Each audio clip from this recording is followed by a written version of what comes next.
ubushize twari turimo turebera hamwe ibijyanye n'akazuyazi, mbese sibyo, aho twabonye ibijyanye n'uburyo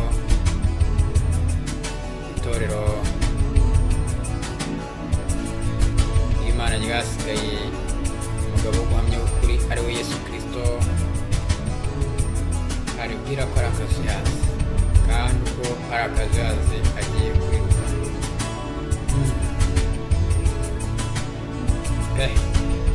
Imana rero ni igitangaza, kandi Imana ni nziza ndetse n'urukundo, iburira ubwoko bwayo ikabubwira ibibi byabwo ndetse ikabushima n'ibyiza byabwo, ariko kandi aho ibona bitagenda neza cyangwa se bitagenda neza ikabugira inama, ndetse byaba ari n'imiti isabwa ikabarangira iyo miti n'aho bayigurira n'ibiciro byayo yewe. Imana rero ni urukundo, mureke dufatanye kwishima cyane. Mwese rero nizere ko mumeze neza, abatameze neza namwe rwose ntabwo twabibagirwa, ahubwo dukomeje kubakomeza, mukomere kandi mwihangane. Uko bisanzwe nyine umuntu aba ameze neza uyu munsi, ejo bikaba byahindutse, cyangwa akaba atameze neza uyu munsi, ejo akaba ameze neza. Nubwo nyine niyo si turimo, ariko hahirwa bihangana bakagira ingufu, ko aribo bazahabwa ikamba y'ubugingo Imana yateguriye abayikunda. Uyu munsi rero tugiye kuba turebera hamwe ingingo ivuga ngo umuti ukwiriye. Ndagusaba ujye ushaka ikayi n'ikaramu wandike izi ngingo kugira ngo ubutaha nawe ushobora kuzisubiramo wanazisobanurira abandi. Icy'ingenzi rero ndakubwira ngo ibyigisho ujye urushaho kubisangiza bagenzi bawe. Ushobora kuba wumva ijwi ritakunogeye mu matwi, cyangwa se ibitabo tuba turi gukoresha dusoma ijambo ry'Imana ukumva utabyishimiye, ariko ujye ubiha bagenzi bawe kuko ari ijambo ry'Imana rikuru gusa, kandi nta n'uzabisiga, nta n'uzabikuraho yewe, ntawe uzazana ibibisiga. Ubwo rero reka twihangane tuba abasomyi bwo guhamya kwa Yesu ari umwuka w'ubuvuzi, icyo gituma tuba dukoresha umuti ukwiriye ngo twumve ko twawubona. Umuti ni uwuhe? Twawubona dute? Cyangwa se reka twe kwishyiramo, ahubwo iri torero ry'Imana ngo muri iyi minsi ya nyuma y'imperuka, uyu muti ukwiriye ribwirwa rikwiye kugura ni uwuhe? Kandi ni muti ki? Mbese bawugurira hehe? Mbese igiciro cyawo ni ikihe? Ni ibibazo tuba dukwiye kwibaza mbere y'uko tujya mu mvugo irambuye. Umuti ukwiriye. Isomo ry'urufunguzo turimo turebera hamwe, aho ndetse dukura iki cyigisho cyacu uyu munsi, ni mu byahishuriwe Yohana igice cya 3 ku murongo wa 18. Niho hari amagambo avuga ngo, dore ndakugira inama, ungureho izahabu yatunganijwe mu ruganda, ubone uko uba umutunzi, kandi ungureho n'imyenda yera kugira ngo wambare isoni z'ubwambure bwawe zitagaragara, kandi ungureho umuti wo gusiga ku maso yawe kugira ngo uhumuke. Mwakire neza ijambo ry'Imana. Reka twicishe bugufi dusenge. Imana yacu, Data twese uri mu ijuru, wera wera wera, Uwiteka Imana ya Isiraheli, Imana ya Aburahamu, Imana ya Isaka, turagushimye kandi turaguhimbaje. Ni wowe ukiduhaye impagarike n'ubugingo. Izina ryawe niryubahwe, ubwami bwawe buze, ibyo ushaka bo mu isi nk'uko ho mu ijuru. Waraturinze kandi uracyaturinze. Uyu mwanya tugushimiye ko tugihumeka umwuka w'abazima. Tugushimiye kandi ko uduhaye umwanya ngo twongere kubumbura ijambo ryawe, twumve icyo wanditse, utuganirize. Reka intekerezo zacu ducishwe bugufi, Mwuka wera aba ari we ukorera mu ntekerezo zacu, atubere umwigisha mukuru mu byanditswe byawe byera, kandi uduhane umugisha n'abazabyumva bakabyitaho. Urakoze kuri Imana yumva, urakoze kuri Imana ireba. Reka byose bibe nk'uko ubishaka, mu izina ry'Uwaducunguye Yesu Kristo bisabye twizeye, amen. Umuti ukwiriye. Umuti ukwiriye. Dore ndakugira inama. Imana ishimwe cyane. Imana ni umujyanama mwiza, uri Imana yakugiriye inama. Nta yindi nama uba ukwiye, nta yindi nama uba ukeneye. Icyakora usuzuguye inama y'Imana, ubwo urumva nyine urashaka ibinyoma, urashaka bakubeshya. Mbese sibyo? Ungureho, ungureho, ungureho.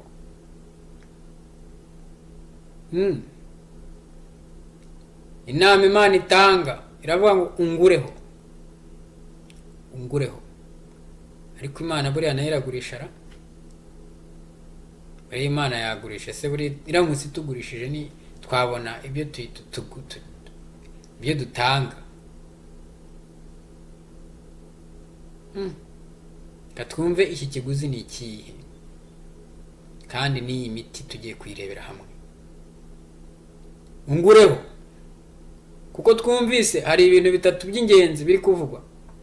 Aho yavuze ngo dore ndakugira inama, ungureho izahabu yatunganijwe mu ruganda, ubone uko uba umutunzi, kandi ungureho n'imyenda yera kugira ngo wambare isoni z'ubwambure bwawe zitagaragara, kandi ungureho umuti wo gusiga ku maso yawe kugira ngo uhumuke. Ungureho kugira ngo, ungureho kugira ngo, ungureho kugira ngo. Bahaye ikaze mwese, reka twumve aya magambo. Nyamara ntabwo ubutumwa bw'urukundo bw'umugabo wo guhamya ukuri bwibanda kugaragaza ubuhenebere mu by'umwuka bw'abitorero ry'i Laodikiya gusa. Ahubwo ubwo butumwa buzasuzumana ubuhanga buhanitse uburwayi bw'itorero, ndetse bukanarishakira umuti. Icyo gituma turi kwiga amagambo avuga ngo umuti ukwiriye. Nicyo gituma inama y'umugabo wo guhamya ukuri yuzuyemo gutera umwete abizera no kubahumuriza. Imana ishimwe cyane. Dore ndakugira inama, niko Yesu avuga. Ungureho izahabu yatunganijwe mu ruganda kugira ngo ubone uko uba umutunzi, kandi ungureho imyenda yera kugira ngo wambare bityo isoni z'ubwambure bwawe zitagaragara, kandi ungureho umuti wo gusiga ku maso yawe kugira ngo uhumuke. Ibyahishuriwe Yohana igice cya 3 umurongo wa 18. Imana ishimwe cyane. Indwara 3 ziremereye kandi ziremereye itorero ry'i Laodikiya, ziremereye ubwoko bw'Imana uyu munsi. Ya mbere, ubukene. Mbese turi kwandika izi ngingo. Indwara ya mbere ni ubukene, kuko ryita ko ritunze nyamara ari umutindi wo kubabarirwa. Mbese ntitwabibonye? Ya kabiri, ubwambure. Abantu bitwa ko bambara bakikwiza, kandi bambaye ibitera isoni. Gatatu, ubuhumyi. Abantu bitwa ko babona kandi batabona, ariko ibi biravugwa mu buryo bwa mwuka, ntabwo ari mu buryo bwacu busanzwe. Icyo gituma ibi byanditswe byera. Mwirinde inshuti zanjye, hari abazabisobanura uko bitari. Akubwire ko uhumye gusa kandi udahumye. Mbese ubu turahumye koko? Mu bigaragara, mu buryo bw'umubiri turahumye. Icyakora hari abarwaye, hari abafite icyo kibazo cy'ubumuga bw'ubuhumyi, ubumuga bw'amaso bwo kutabona, ariko ntabwo ari bose. Icyo gituma nkubwira ko aya magambo avugwa mu buryo bwa mwuka. indwara eshatu ziremereye itorero ry'i Laodikiya: ubukene, ubwambure ndetse n'ubuhumyi. Kandi izi ndwara zikizwa n'imiti ihebuje itatu igomba kuva mu ijuru. Ndakugira inama ungureho katwumve izahabu yatunganijwe mu ruganda. Haleluya! ni umuti wa mbere. Umuti wa kabiri, imyambaro yera. Imana ishimwe cyane. Umuti wa gatatu, umuti wo gusiga ku maso. Izina ry'Imana yacu rihabwa icyubahiro. Ega ndabakunda kandi nkabakumbura simbabone. Ijambo ry'Imana ni ukuri kandi rikwiye kwemerwa rwose. Iyi miti uko ari itatu, mbese yabishushanya iki cyangwa ishatse gusobanura iki? Ko tubona izahabu yageragerejwe mu ruganda ariyo iri torero risabwa hano. Iyi zahabu ni iyihe? Nshuti yanjye, andika uti iyi zahabu ni ukwizera n'urukundo, niko ijambo ry'Imana ritubwira. Amen.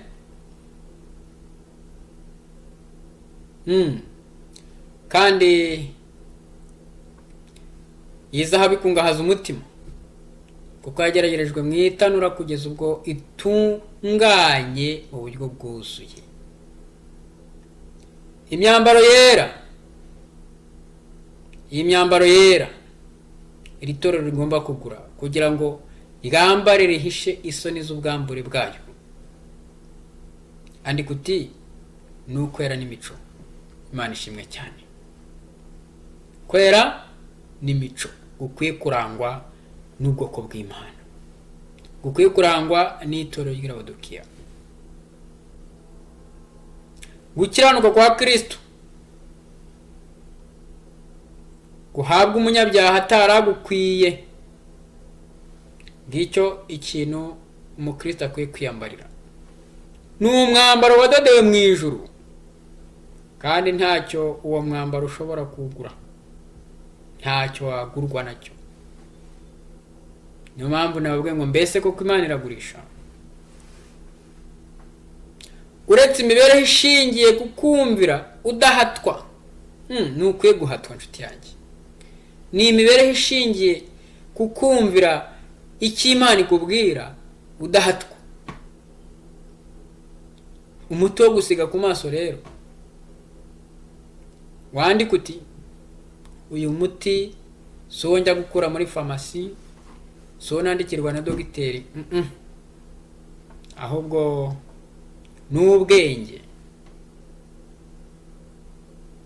n'ubwenge n'ubuntu. Andika uti ubwenge n'ubuntu. Ibi bituma dutandukanya icyiza n'ikibi no gutahura icyaha mu buryo bwose. Izina ry'Imana yacu rihabwa icyubahiro. Wagize ubwenge n'ubuntu nshuti yanjye, ntabwo wazigera witiranya umucyo n'umwijima. Ntabwo wazigera ushyira icyiza mu mwanya w'ikibi. Nta nubwo wazigera ushyira ikibi mu cyimbo cy'ibyiza. Ntibishoboka. Ndagira ngo wumve iyi zahabu yatunganijwe mu ruganda twabonye isobanura urukundo no kwizera. Mbese urukundo no kwizera ibi bigereranywa n'izahabu yageragerejwe mu ruganda ni iki? Ibi ndabikubwira nk'umuntu, ariko ndabikubwira nk'ibyanditswe kandi kugira ngo ntube ari jye wumva, ahubwo wumve uwabyandikishije. Imana ishimwe cyane. Umwuka w'Imana gusobanurire. Urukundo no kwizera bigereranywa n'izahabu yageragerejwe mu ruganda ni imbuto ebyiri z'ingirakamaro z'umwuka wera mu mibereho ya muntu. Imana ishimwe cyane. Hari icyanditswe cyangwa se igihamya kimwe cyanditswe na Madame White yandika kuri iyi ngingo y'urukundo no kwizera bishushanya iyi zahabu yatunganyirijwe mu ruganda. cyangwa se yageragerejwe mu ruganda. Kuri izi mbuto ebyiri, urukundo no kwizera, aravuga ngo neretswe ko izahabu ivugwa na Kristo umugabo w'ukuri abantu bose bagomba kuyigira, cyangwa se ko iyi zahabu ivugwa na Kristo abantu bose bagomba kugira ari ubwomatane bw'urukundo no kwizera. Imana ishimwe cyane.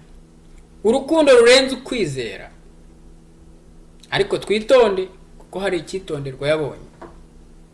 Aravuga ngo Satani ahora ku murimo wo kwambura abana b'Imana izo mpano zihebuje z'umutima.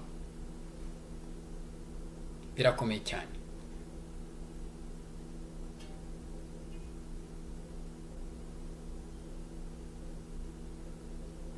Ngo bose bahugiye mu by'imibereho, kandi Satani azi yuko aramutse akuyeho urukundo no kwizera akabisimbuza kwikubira no kwinangira, gutandukanya ibyera n'ibyanduye, nabyo byazasibangana maze umugabane wose ukazarimbuka. Nguko uko Satani nawe akora. Mu gihe izi mbuto uko ari ebyiri, urukundo no kwizera, zikwiye kuba ari iziranga imibereho y'umuntu wakiriye Kristo Yesu. Imana ishimwe cyane. Ariko kandi dukwiye kwitonda, kuko Satani urabona umurimo we ni wo gushaka kuduteshura kuri izi mana, ni wo gushaka kuduteshura akatwambura izi mbuto, twihugiye mu mibereho yacu. Nicyo gituma rero ijwi rirenga rikubwira ngo wite ku byanditswe byera.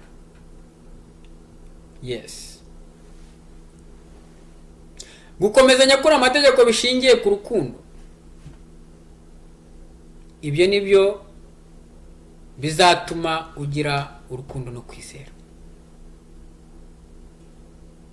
Gukomeza nyakuri amategeko bishingiye ku rukundo, kubaho muri Kristo niryo hame abahindutse bose bumvira.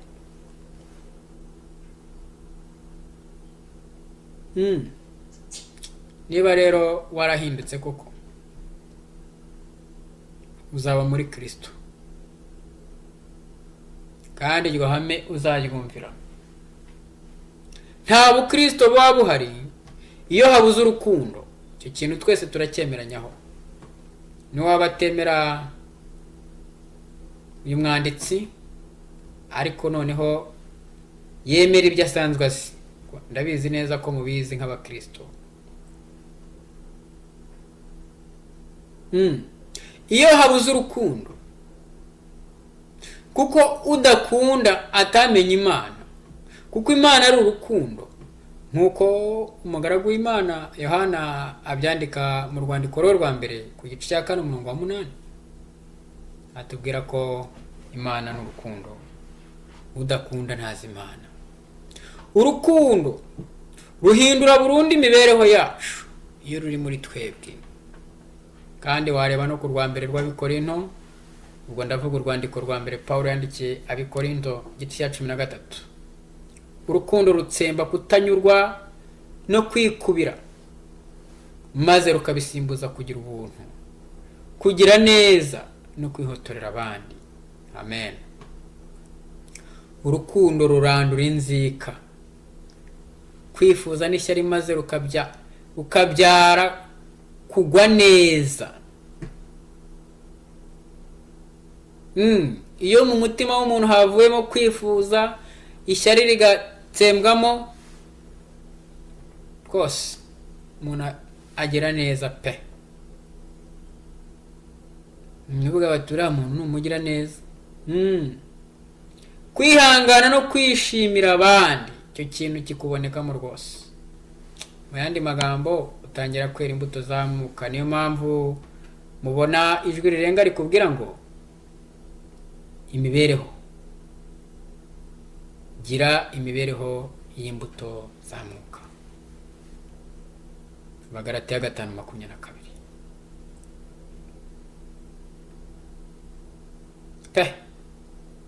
Urukundo rurandura inzika, kwifuza n'ishyari, maze rukabyara kugwa neza, kwihangana no kwishimira abandi. Rwirukana amakimbirane n'intonganya, rwica gukunda kwikubira, rugasigingiza urwango, rugahanagura kubika inzika n'uburakari, ndetse ruzana amahoro, ubushake bwiza n'umunezero, rutsemba ubwoba no kwirengagiza. Imana ishimwe cyane. Mu kwizera imbabazi za Kristo, urukundo ni umuti uhebuje ukiza indwara z'umutima, ndetse igisubizo gihebuje mu gukiza intugunda. Kandi urukundo ni ubuvuzi bukomeye bukiza uburwayi bwinshi bw'ubumuga ku mubiri no ku mutima. Imana ishimwe cyane. Amagambo ndayakunda cyane aya magambo ndayakunda cyane. Kandi nanayishimira, nkasaba n'imbaraga ya mwuka ngo yakomeze muri jyewe. Kandi nakubwiye ko aya magambo yanditswe na Ellen White, aboneka mu bihamya umuzingo wa 2 kuri page 36 ndetse na 37. Reka nkubwire ikintu cy'ingenzi inshuti yanjye.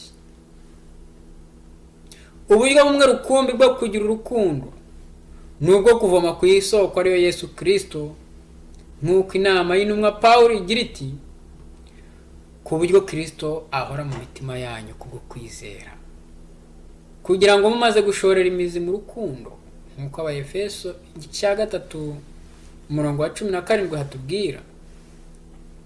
Iyo tumaze gushorera imizi mu rukundo, Kristo ataha muri twe, cyangwa se Kristo iyo ari muri twe, urukundo rw'Imana natwe butugaragaramo. Mbese twagira urukundo Kristo atari muri twe? Mbese twagira Kristo muri twe ntitugire urukundo? Ni ikibazo, ariko kandi ni kinagoye kugisubiza, kuko buriya Kristo atari muri wowe, izi mbuto za mwuka ntizishobora kugaragara, ntibishoboka. Icyakora hari abihangisha kuzigira, bakabigaragaza kubw'impamvu ibibateye, atari ubwo gukunda Kristo. Umuntu akakugirira neza hari ikintu agushakaho, gishobora kuba ari cyiza cyamugirira akamaro, cyangwa se gishobora no kuba ari kibi ku ruhande rwawe. Niyo mpamvu dusabwa rero kwitonda, ariko buri wese akamenya ko uburyo bumwe rukumbi bwonyine bwo kugira urukundo ni ubwo kuvoma ku isoko ariyo Yesu Kristo. Pawulo niyo mpamvu abitugiramo intama. Reka dusome iki cyanditswe tugana ku musozo.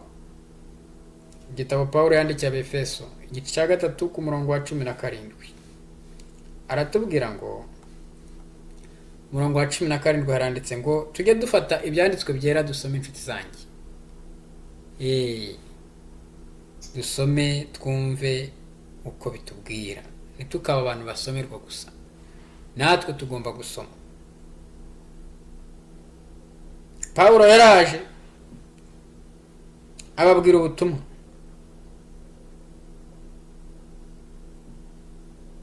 ndetse Kristo nawe yaraje ababwira ubutumwa, ariko Pawulo ibyo yavugaga ntibyari ibye, ahubwo yavugaga ibya Kristo. Nicyo gituma avuga ngo yaraje abwira ubutumwa bwiza bw'amahoro mwebwe abari kure, kandi abari bugufi nabo ababwira iby'amahoro. Imana ishimwe cyane. Haleluya. Yesu ahimbazwe. Igice cya 3 ku murongo wa 17 haranditse ngo,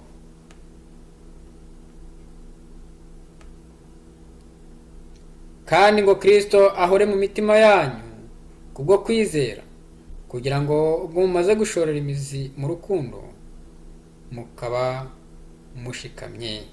Imana y'amahoro ibishimire cyane. Uyu ni Pawulo. Iyo Kristo acengeye mu mutima w'umuntu kugira ngo awuyobore,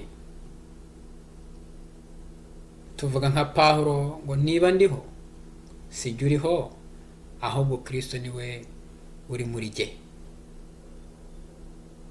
Urukundo ruhinduka intsinzi y'ikirenga. Urukundo rwa Kristo ruraduhata, nk'uko Abagalatiya igice cya 2 umurongo wa 20 hatubwira. Abagalatiya Pawulo yandika iki gitabo igice cya 2 umurongo wa 20. Urukundo ruraduhata.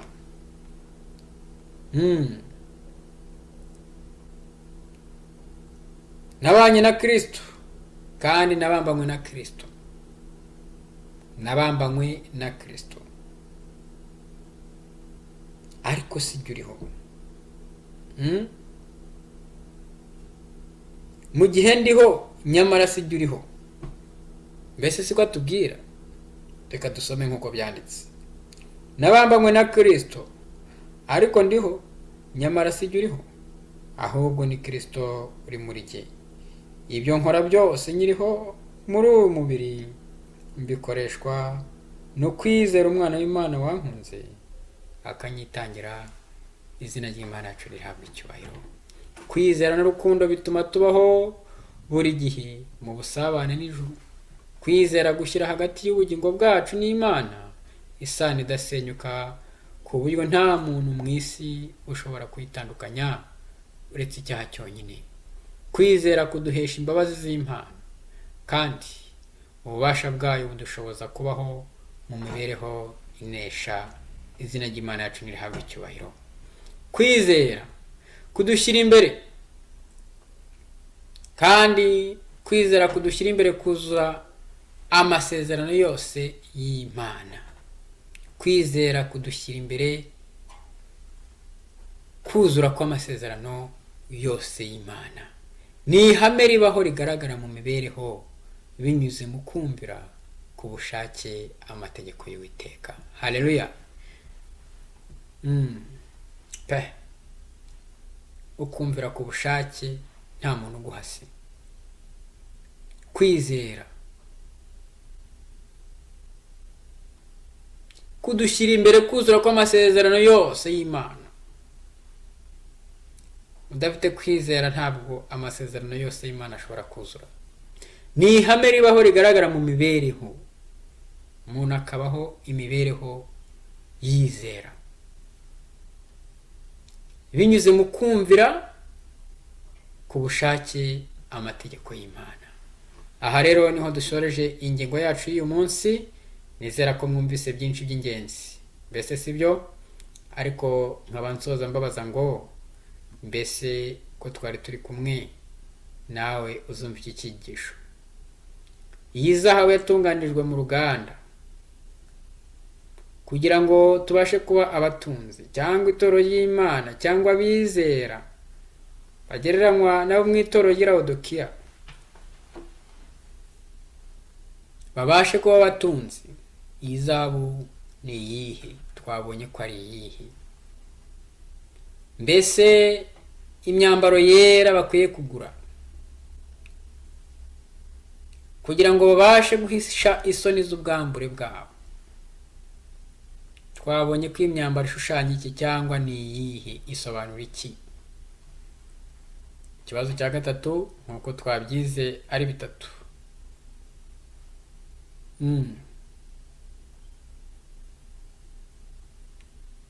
Aba bantu ko bari bafite ubuhumyi ariko bakagirwa inama yo kugura umuti wo gusiga ku maso ngo bahumuke. Mbese uyu muti twabonye ko ari uwuhe? Mwese rero Imana ibishimire cyane. Ndabararitse ku ngingo ya 5 aho tuzaba turebera hamwe gutsindishirizwa kubwo kwizera. Gutsindishirizwa kubwo kwizera mu itorero ry'Imana ryasigaye ariryo ryashushanyijwe n'itoro ry'Laodikiya. reka mwese nkomeze kubifuriza amahoro y'Imana, kandi nizere ko muzajya mukomeza kubinyereka ndetse icyigisho nk'iki cyo gukomeza kugisangiza inshuti n'abavandimwe tutabana kuri uyu murongo